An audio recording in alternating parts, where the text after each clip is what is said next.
para completar el viaje, o sea, el dinero del viaje. Y ahí la conocí esa noche y tuve la oportunidad de platicar con ella. Y me dijo que era cristiana. Yo le dije, no, tú no eres cristiana. Me dice, sí. Voy al Altillo. En aquel entonces, en los 80, se hizo una gran revolución en la Iglesia Católica y comenzaron a hablar de la palabra de Dios. Y mucha gente creyó en el Señor Jesucristo como su Señor y Salvador. Había una iglesia, hay una iglesia, la iglesia católica, se llama Monte, ahí está, vea, por el norte de la ciudad, y el presbítero tenía cada servicio como 3,000 personas. Y Dios le pone en su corazón y en su mente hablar de la palabra de Dios. De las 3,000 personas quedaron porque se comenzó a hablar de la palabra de Dios. Y entonces fue una gran revolución, porque no solamente ahí, en Monte María, son personas muy trabajadoras. Van a hablar a los hospitales de Dios, van a hablar a las cárceles, mujeres, niños, están siempre puestos para platicar de la palabra de Dios.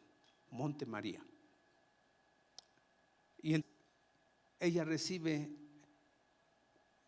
esta invitación para ir a Monte María y se extiende este movimiento de la Iglesia Católica en varias de las iglesias. Se llama la Divina Providencia, y también comienzan a hablar de la palabra de Dios. Pero yo le digo, no, es que no creo que seas cristiana. Si me permites ir a tu hogar y hablar de la palabra de Dios. Y me dice, entonces una noche fui y platiqué. Lógicamente pues no sabía nada de Biblia y no había recibido al Señor Jesucristo. Y platiqué con ella y ella hizo por Jesucristo. Y estuvimos platicando largamente esa noche.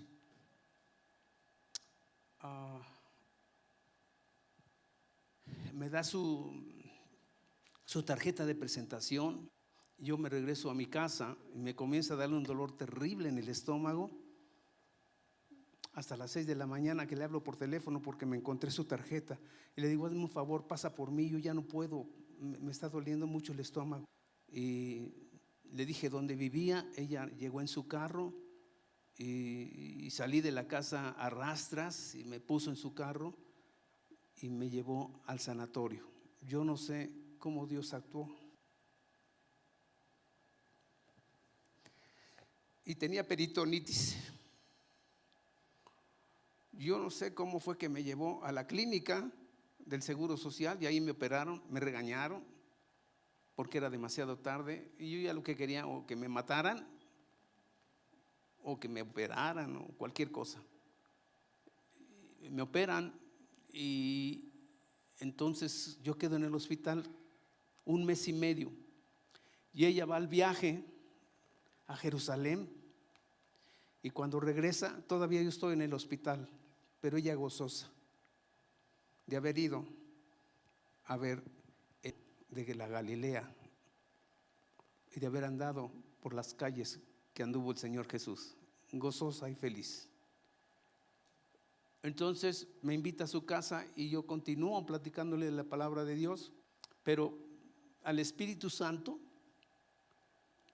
le tomó 30 años para que ella pudiera ver a Jesús. 30 años. Y poder decir que Jesús es el Cristo, el Hijo del Dios viviente.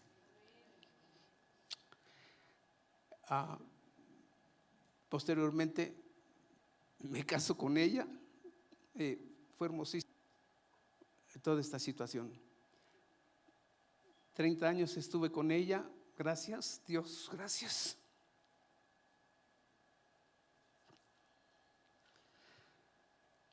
Y ella enferma, no sé qué enfermedad tenía, la llevé a la clínica del Seguro Social, ahí la operaron y posteriormente salió bien de la operación y me dice el doctor, si sigues bien, se la puede llevar a su casa. Pues yo me entusiasmé mucho, pero en lugar de ir adelante fue para atrás. Me acuerdo de haberla visto de las pocas veces que ella abrió sus ojos, un ojo para el lado derecho, otro ojo para el lado izquierdo, y yo me dije, hasta aquí llegó.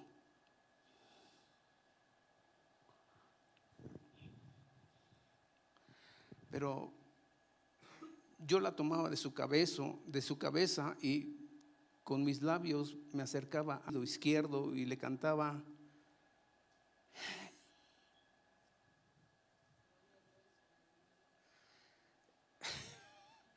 el Señor es mi pastor, nada me faltará. El Señor es mi pastor, nada me faltará. Mientras yo le cantaba al oído, de sus ojos salían lágrimas que al rodar por sus mejillas eran perlas que yo besaba con mis labios para secar sus lágrimas. Y le seguía cantando: el Señor.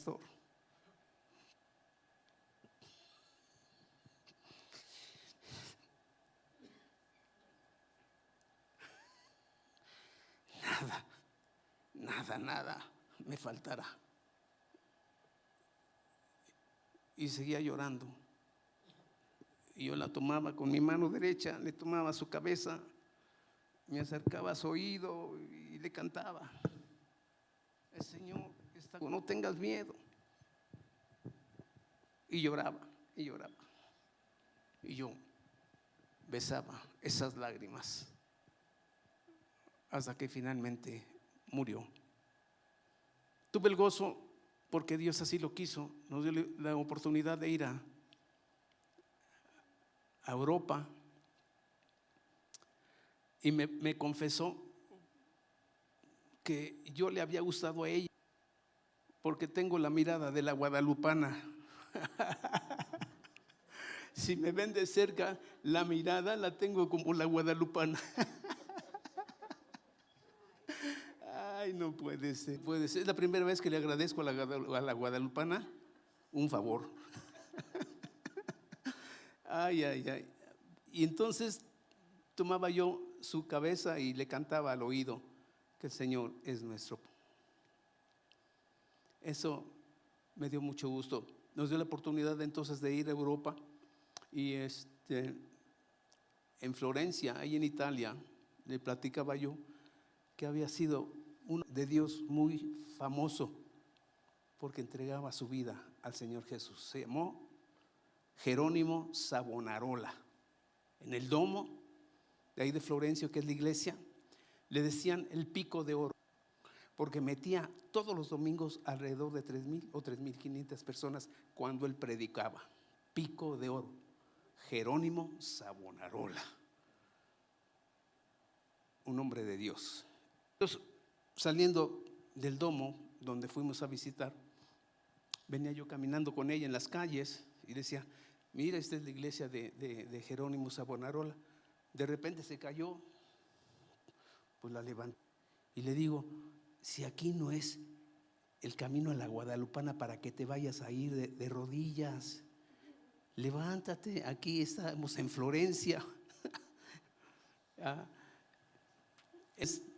Le platicaba yo de Savonarola, Jerónimo Savonarola, recuérdenlo, un hombre de Dios. Jerónimo Savonarola. Ella se enferma en París. Las personas que iban conmigo me dan píldoras, y entonces yo le doy, porque al otro día salía, no me acuerdo dónde, y le di tantas píldoras que la intoxiqué. Y entonces en la noche ya no podía levantarla, ella era un poco pesada y no podía levantarla, entonces me he dado porque se estaba quedando y yo tenía que llevarla para el otro día y salir de temprano. La intoxiqué con tantas píldoras que estaba yo dándole. Entonces fueron 30 años que le costó al Espíritu Santo convencerla de que Jesús es su Señor y su Salvador.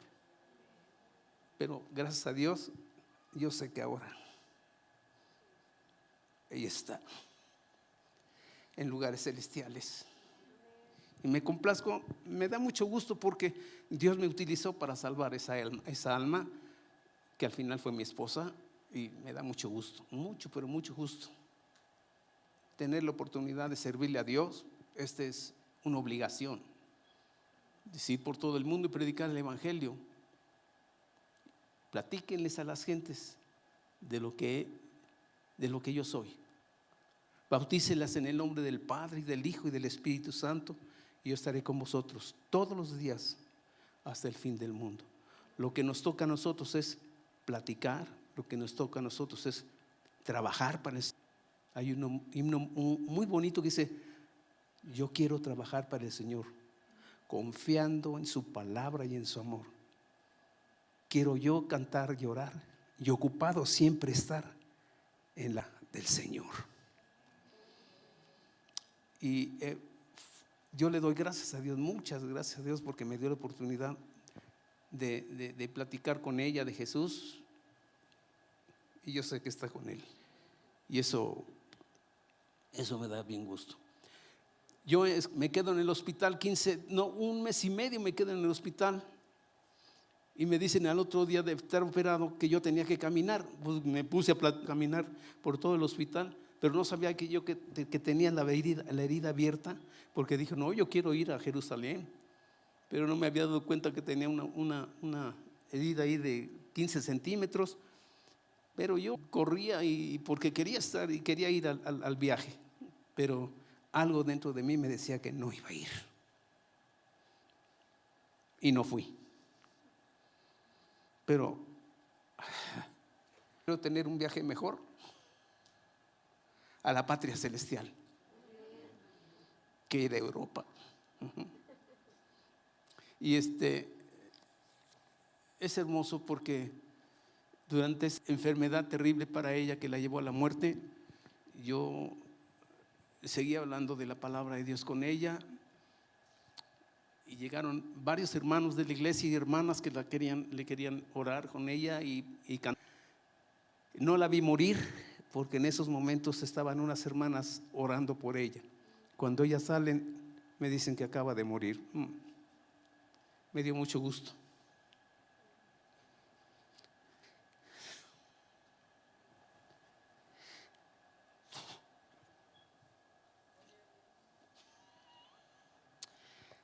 Dentro del dolor estaba yo contento, porque ella se ve, Señor.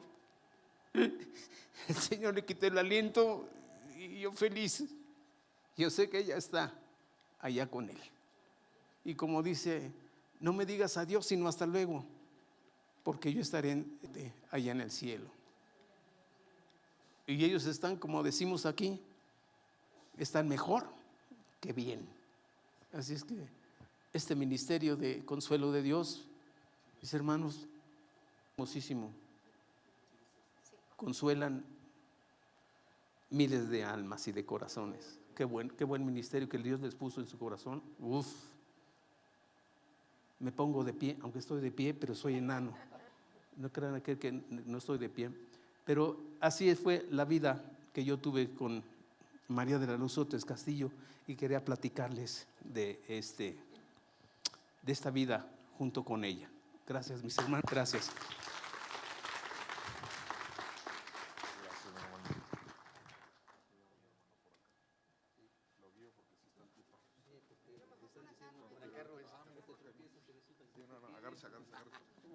Cuidado, salta. Gracias, perdón. Qué bendición los testimonios, ¿verdad? Del poder de Dios. Recuérdense que nuestra reunión sigue en febrero. Ya tenemos día, Kike. La primera semana les vamos a estar informando y sin más preámbulo los dejo con el pastor César, que tiene una palabra también para nosotros.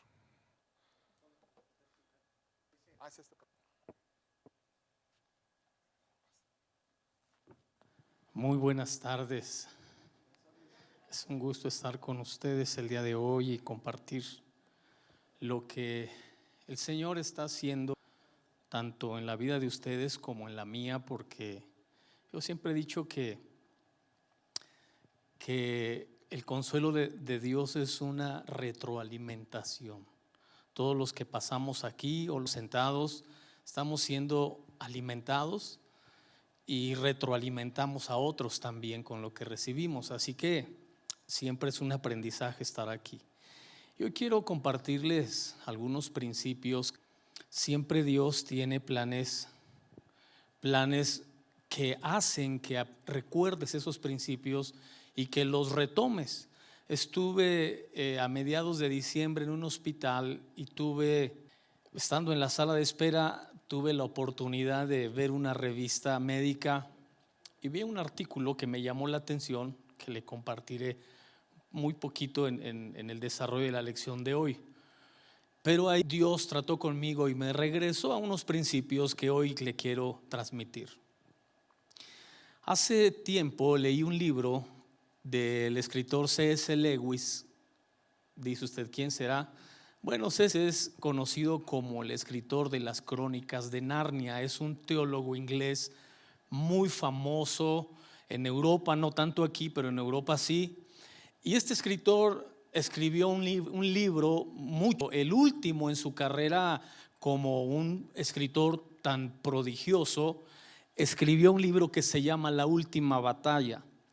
Él escribe La Última Batalla como resultado de un accidente que sucedió en un tren de Inglaterra. El tren iba lleno de muchos niños y hacia el destino que iban sucedió un accidente que murieron la mayoría de estos niños, hijos obviamente de familias. Y entonces él escribe su libro La Última Batalla, pensado precisamente en este accidente.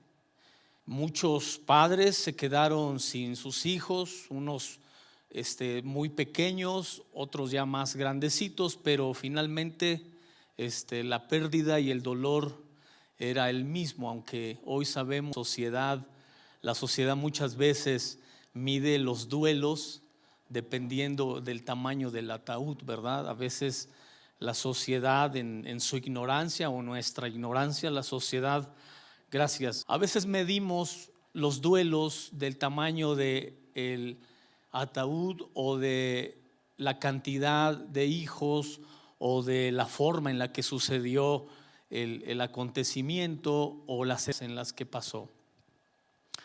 Pero él escribe este libro pensando precisamente en el dolor de la pérdida de un hijo, por eso se llama La Última Batalla. Y él dice, porque él dice algo muy interesante. Él dice que todos esos hijos vivieron la vida en una sola etapa, una etapa que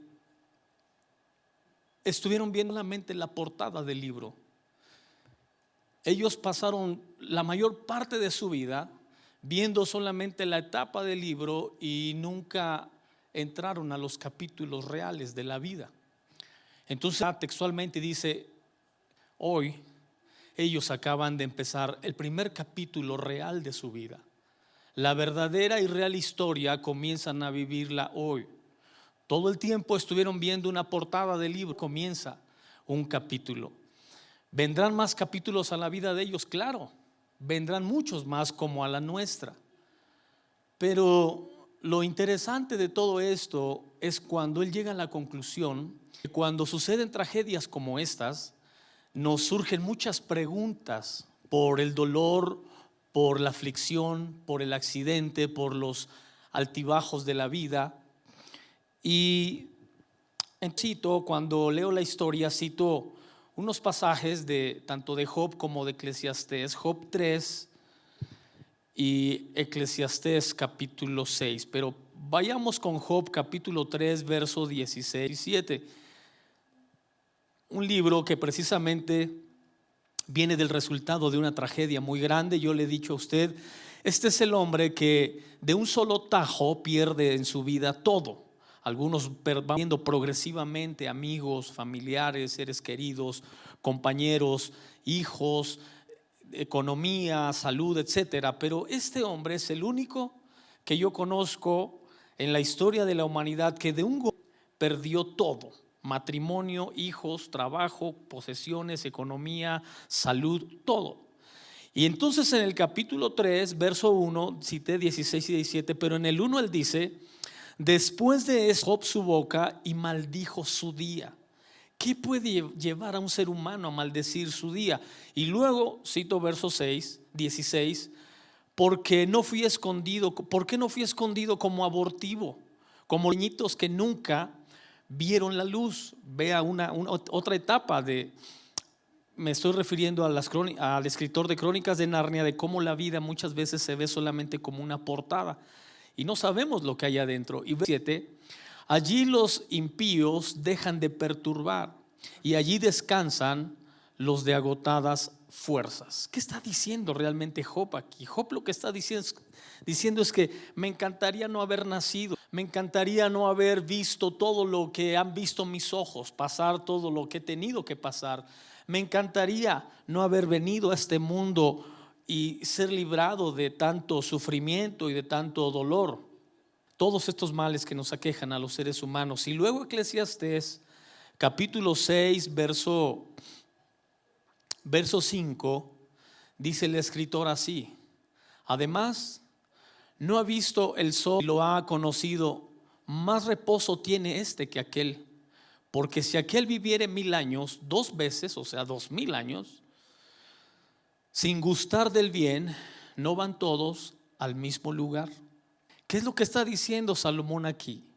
Lo que está diciendo Salomón es muy parecido a lo que dice Job, que una corta vida muchas veces es mejor que una larga vida. Y es tan exagerado en su forma de expresar la largura de días y de años a los que puede aspirar un ser humano, que dice: si viviera 1000 años, 2 veces, la verdad es que no tiene sentido. No tiene sentido, porque es mucho mejor tener una vida corta.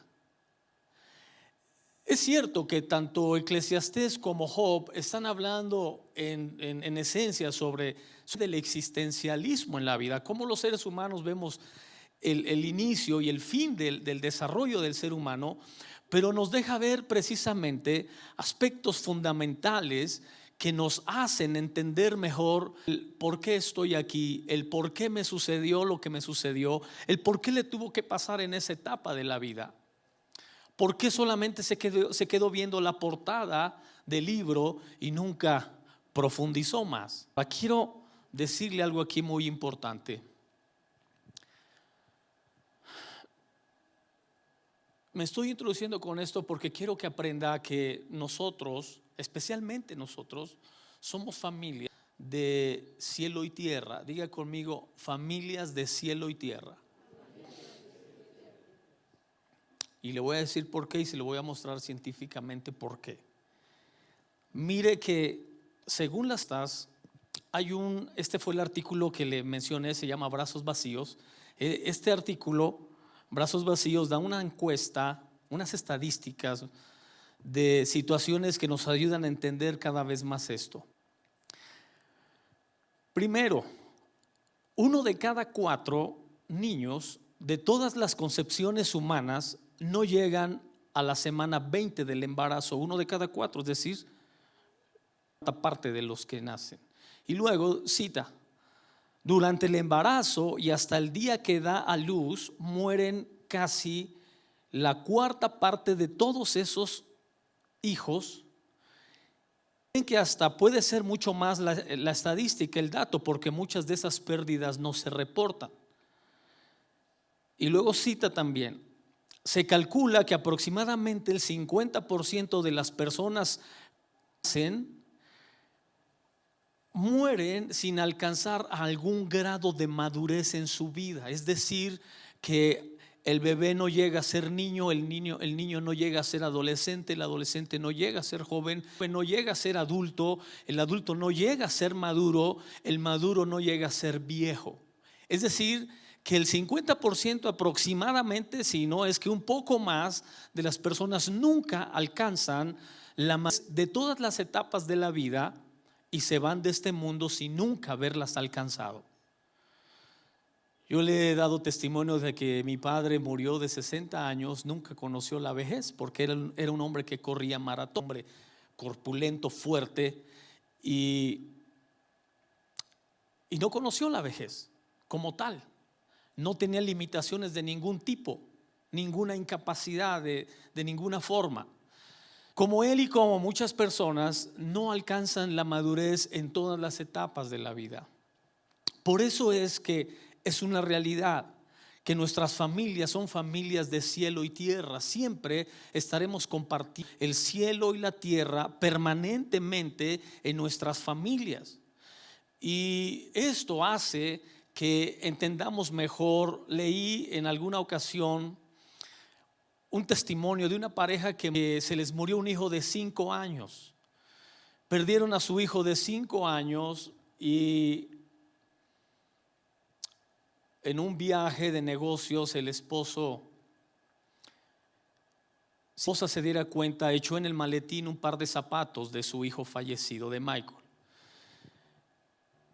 y se fue a su cita de negocios.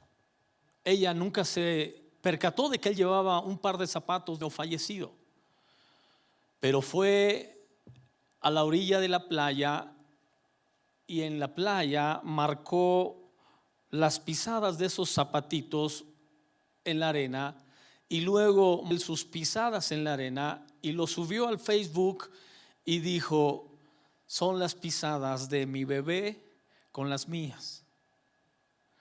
Solo hay algo muy interesante. Cuando vi eso, la esposa se conmovió, lloró mucho, porque nunca se imaginó que el dolor de su esposo fuera tan intenso que tomó una fotografía de sus pisadas juntos y la subió al Face. Y yo dije: solo que hay un detalle ahí. Ese niño nunca podrá ver huellas de su padre, nunca podrá escuchar los consejos de él, nunca podrá ser entrenado, enseñado por su padre, nunca podrá intentar seguir la vida o las enseñanzas que su padre le dejó, nunca. Pero precisamente ahí fue donde entendí, cuando David dijo, al perder a su hijo y estar en ese momento de dolor y de aflicción profundo, dijo: no puede venir a mí, pero yo sí puedo ir a donde él está. Y yo quiero aquí que empieces a entender la importancia de compartir el cielo y la tierra. Por eso nuestras familias son familias de cielo y tierra todo el tiempo. ¿Sabes por qué? Porque ahora lo que David nos quiere decir cuando él dice: mi hijo no puede venir a mí, pero yo sí puedo ir a él, lo que está diciendo es que nuestro deber es seguir las huellas de ellos. Ellos marcaron un camino, ellos dejaron unas huellas. Si somos cuidadosos al analizar el estilo de vida de nuestros hijos, por más pequeños que hayan sido, para David, su hijo tenía escasos días de haber nacido y le dio una gran lección a David. Y la lección para que ahora mi deber es seguir las huellas de mi hijo. Él me marcó una ruta, me marcó un camino hacia dónde iba, hacia dónde se dirigía. Ahora mi deber es aprender de él, cómo llegar ahí. Mi deber es sacarlo de ellos y seguir sus huellas. Eso fue lo que hizo David, y yo creo que eso es lo que debemos hacer usted y yo, los que compartimos familias de cielo y tierra todo el tiempo, es seguir las huellas de la gente que se nos ha adelantado. Amén. Y con esto quiero enseñarle 6 principios preciosos, porque todo esto a esta familia de cielo y tierra a descubrir estos pasajes del libro de los Salmos, Salmo 139, y hacer a manera de principios, a manera de puntos que vayan enseñándonos de forma más clara el por qué somos familias de cielo y tierra. Lo primero que quiero que aprendas, en el verso 1 al 4, dice la Escritura: oh Jehová, tú me has examinado y conocido. Tú has conocido mi sentarme y mi levantarme. Has conocido desde lejos mis pensamientos. Has escudriñado mi andar y mi reposo. Y todos mis caminos te son conocidos, pues aún no está la palabra en mi lengua. He aquí, oh Jehová, tú la sabes toda. Dios sabe acerca de nosotros aún antes de hablar. Número uno, Dios sabe todo acerca de cada uno de nosotros aún antes de hablar, aún antes de expresar una idea, un pensamiento. Dios sabe todo acerca de ti, ¿sí? Porque Dios está dentro de ti. Está dentro de ti, pero está de una manera tan suave, de una manera tan sensible, que fácilmente cosas nos pueden distraer de esa realidad. Fácilmente somos seducidos y atraídos por cosas y personas y circunstancias que pueden hacer que nuestra vida fácilmente rompa el enfoque de la realidad de Dios en nosotros. Déjame decirte que Dios está dentro de nosotros como un pequeño árbol que está creciendo todas las noches cuando duermes dentro de ti, que no lo vemos y que prácticamente no lo sentimos en nada, pero que está ahí. Esa experiencia la tuvo Elías cuando tuvo un momento de aflicción, de dolor, de momento en el que deseó morirse. Deseó lo que deseaba Job: no haber nacido nunca, no haber venido a este mundo nunca. Ahí fue donde se reveló a él, pero no de una manera como a veces pensamos nosotros. No fue una manera emocional, no fue una manera fuerte, no fue una manera llamativa, fue una forma suave. Diga conmigo, suave. Dice la Escritura que era un viento que rompía las peñas, un viento recio. Y Dios no estaba ahí. Se conmovía la montaña, se conmovía el lugar y estaba ahí. Hasta que un silbo apacible, una quietud, una bonanza. Y entonces Dios le dijo: ahí estoy en la quietud. Muy parecido a lo que le sucedió a Abraham cuando le ofreció el sacrificio a Dios. Y Dios le había prometido estar en medio del sacrificio con Abraham. Y parece que Dios nunca estuvo. Abraham se quedó dormido de esperar y esperar y esperar, y Dios parecía nunca haber llegado. Cansó de espantar las aves de rapiña que querían comerse su sacrificio. Pero Dios estaba ahí, en la quietud, en el silbo apacible, en el remanso, en la tranquilidad de la vida. Pero muchas veces esperamos experiencias fuertes y dolorosas, que fue lo que escribió C.S. Lewis en su libro La Última Batalla, cuando dijo: el dolor muchas veces es el megáfono de Dios que despierta a las almas adormecidas. Y muchas veces es lo que nos despierta. No necesariamente es que Dios estuviera ahí, pero nos despierta para darnos cuenta que siempre ha estado de forma apacible dentro de nosotros, de forma quieta y tranquila. Amén. Dios sabe todo acerca de usted, aún antes de que usted hable. Todo, dice el escritor: todos mis caminos te son conocidos, todos. Y un solo andar por la vida que tú no conozcas, tú lo sabes todo. Y luego verso 5 y verso 6: detrás y delante me rodeaste y sobre mí pusiste, ¿no?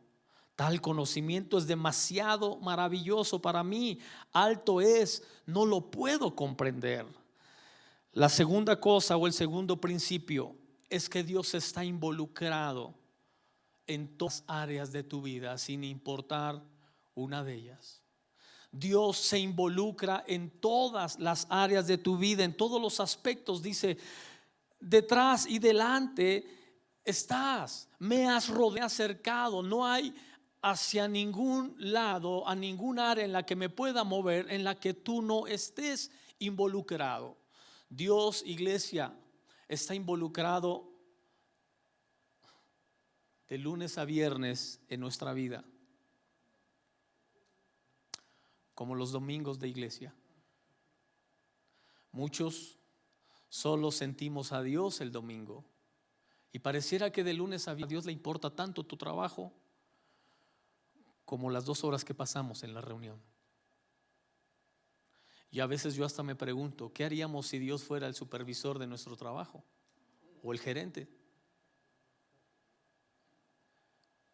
Pero pensamos que Dios no está involucrado en todas las áreas de nuestra vida y no solamente está involucrado, está de manera activa participando en que te vaya bien, participando en que estés bien, en que seas bendecido, seas prosperado, en que sí, todo esto que nos aqueja y nos incomoda y nos molesta y que a veces no tenemos respuestas para ello, Dios está involucrado activamente en ello. Le preguntó Billy Graham a Larry King, a un periodista norteamericano famoso, que por qué no creía en Dios. Y dijo Larry King: sencillamente no puedo creer en un Dios, un mundo tan lleno de maldad y de tanta enfermedad y de tanta guerra y de tantos problemas. No puedo creer en un Dios cuando hay un mundo lleno de tanta maldad. Pero déjame decirte algo: Dios está involucrado activamente en la vida de cada persona. No importa la maldad, no importa la situación que estemos pasando, viviendo, Dios se involucra con la persona.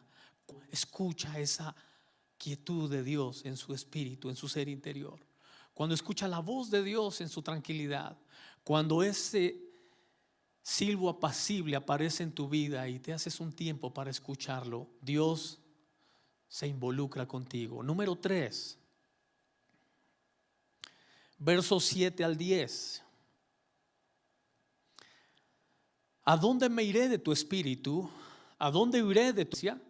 Si subiere a los cielos, allí estás tú. Y si en el Seol hiciere mi estrado, he aquí, allí tú estás. Si tomare las alas del alba y habitar en el extremo del mar, aún allí me tu mano y me asirá tu diestra. Número 3. Dios nunca pierde de vista tu vida o la vida de alguien, nunca. No solamente se involucra activamente, no solamente sabe todas las cosas que pensamos que ni siquiera están en nuestra boca y las sabe todas, sino que además Él nunca te pierde de vista. Dice la Escritura, no importa dónde nos vayamos, dice la Escritura que no importa hasta dónde podamos remontar en la vida, hasta dónde podamos alcanzar en la vida. Dice: ¿a dónde me iré? ¿A dónde puedo huir?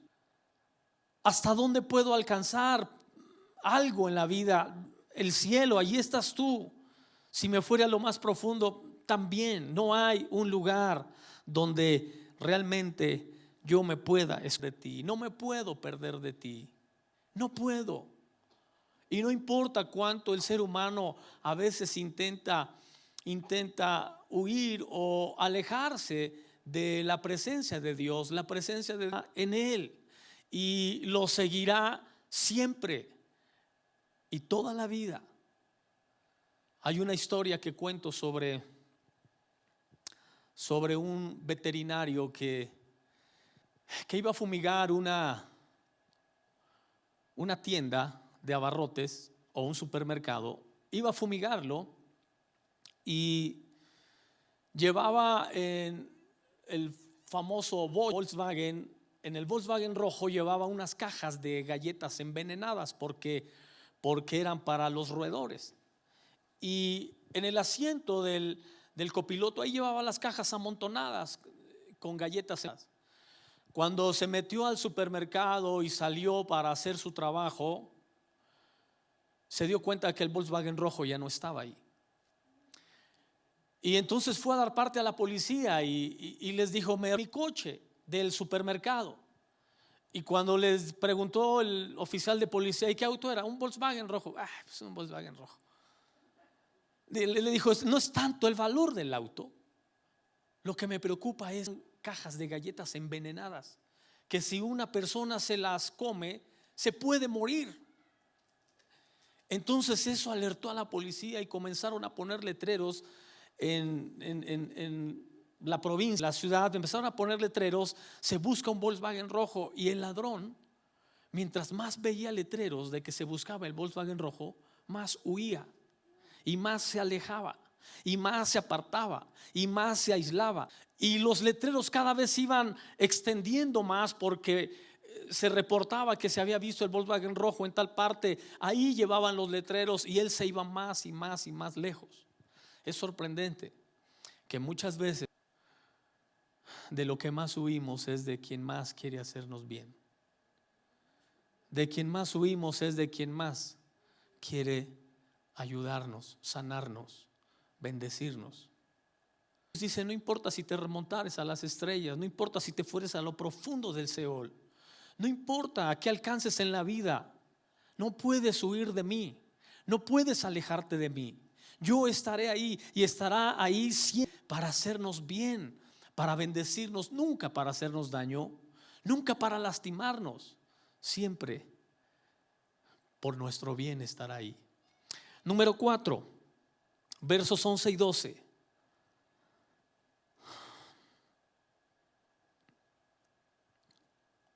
Si dijeres ciertamente las tinieblas me encubrirán, aún la noche resplandecerá alrededor de mí. Las tinieblas me encubren de ti y la noche resplandece como el día. Lo mismo te son las tinieblas que la luz.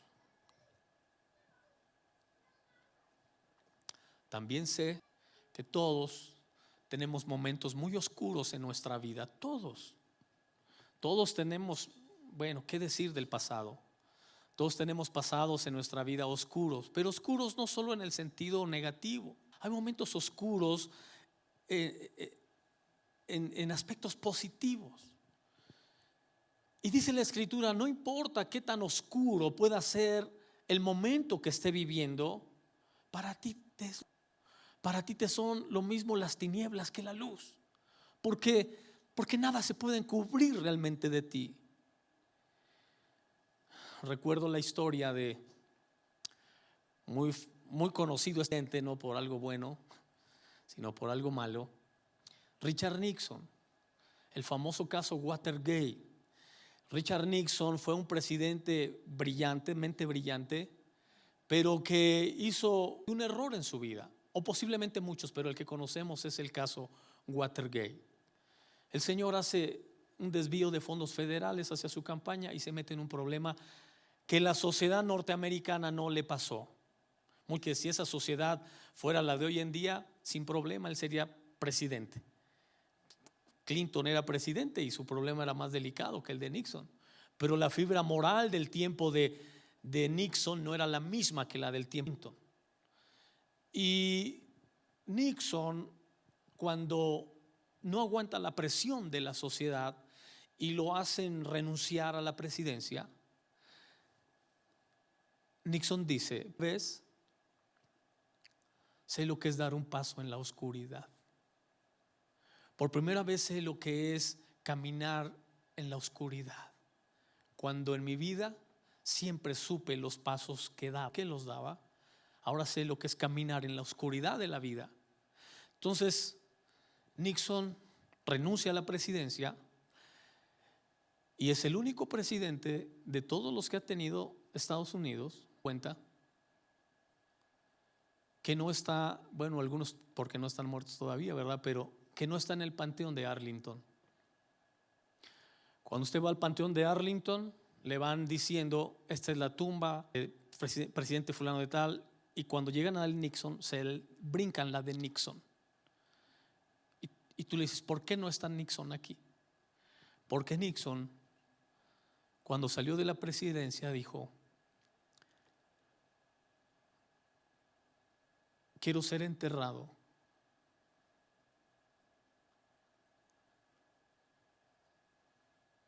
en el único lugar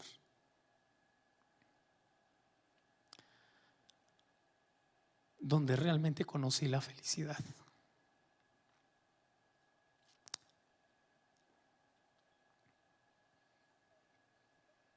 y pidió ser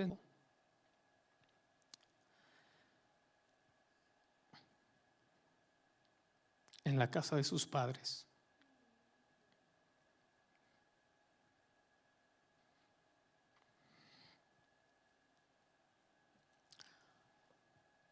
Sé que hay momentos oscuros en la vida que